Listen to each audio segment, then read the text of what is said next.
Right, let's quickly look at the weekly anticipation.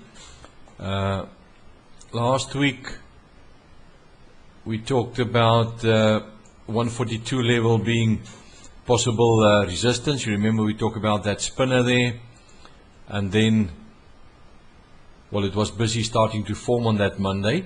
I said if that, I can't remember, but I said if that's going to be a spinner, we're going to see some resistance there.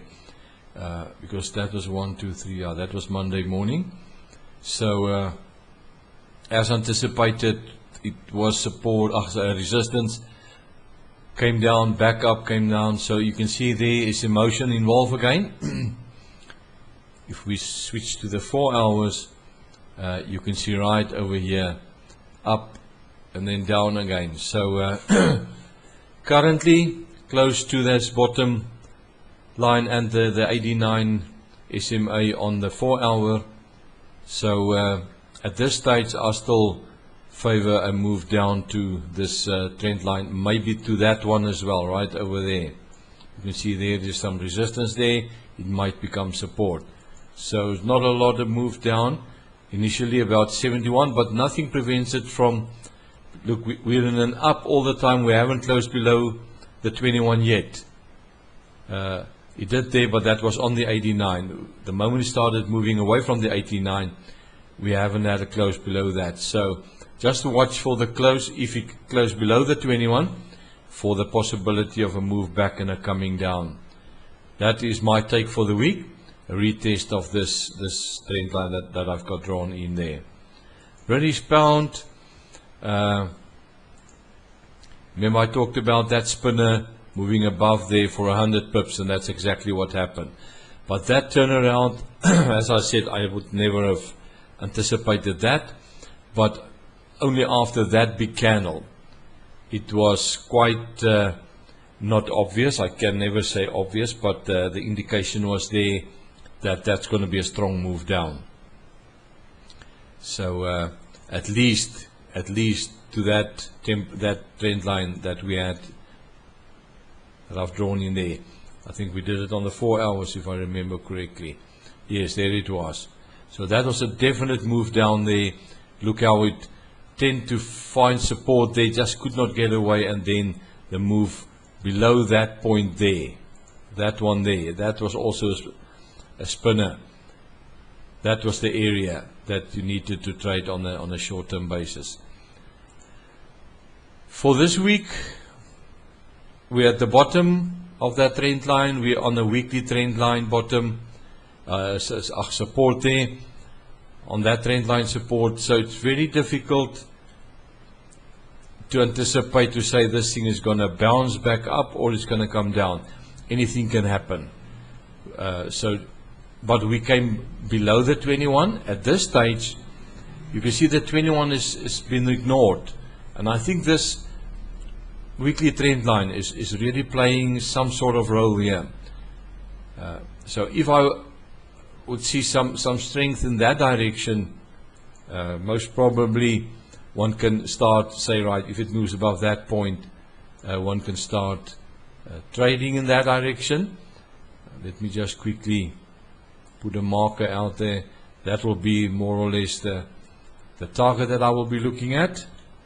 So there's quite a lot of pips, about 70 pips that can be made should this become support and move above there.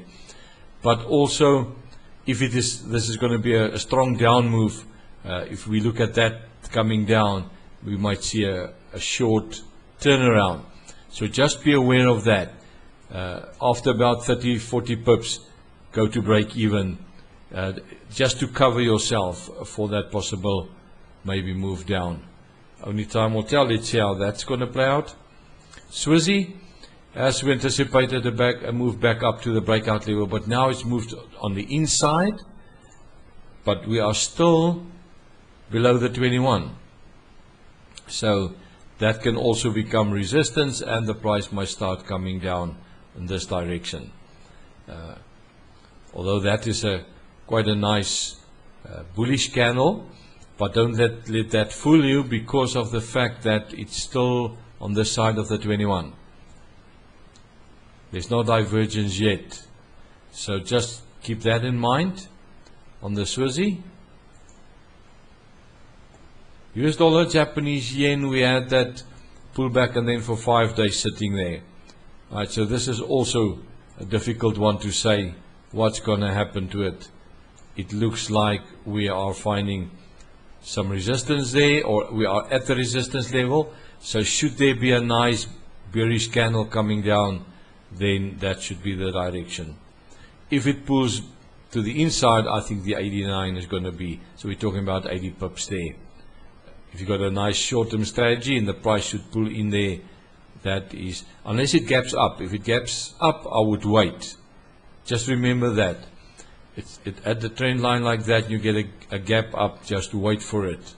Don't just jump in and say it's going to go to the 89. So that's what I will wait there for. And then the Aussie dollar, we talked about it last week, was this a false breakout. It came back all the way up, broke out there.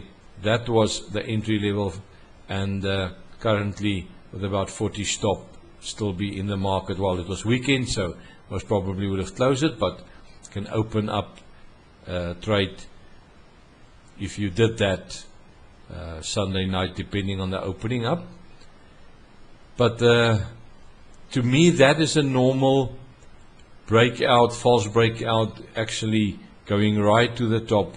People that got short, their stops was most probably somewhere around there.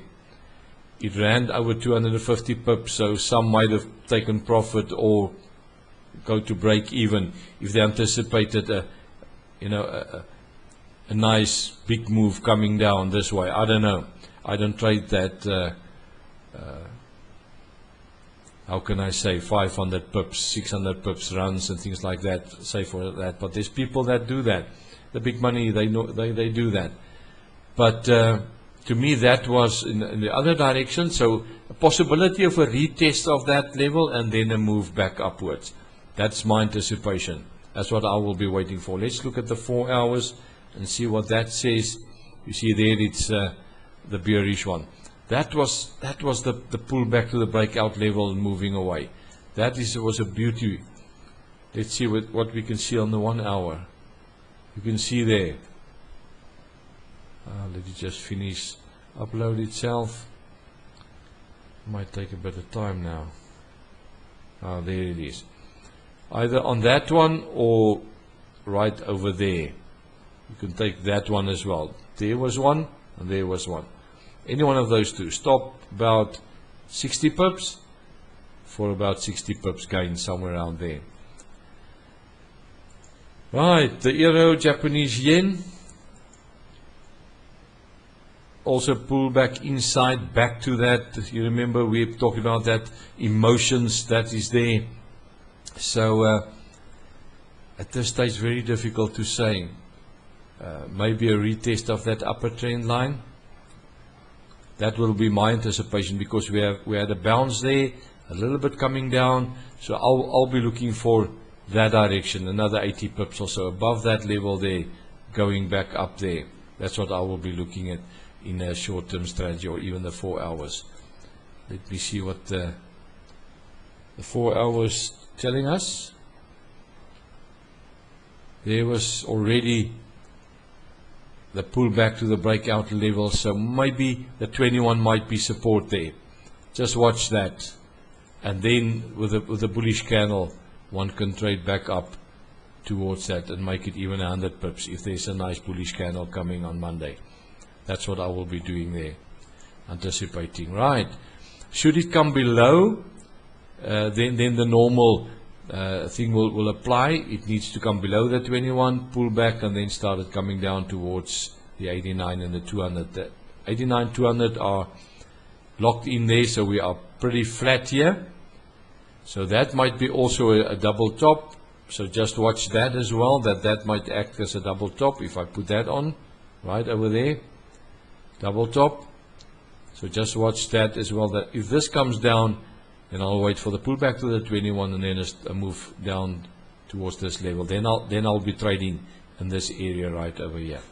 Right, let's see how this week's going to play out, and hopefully we'll make some pips.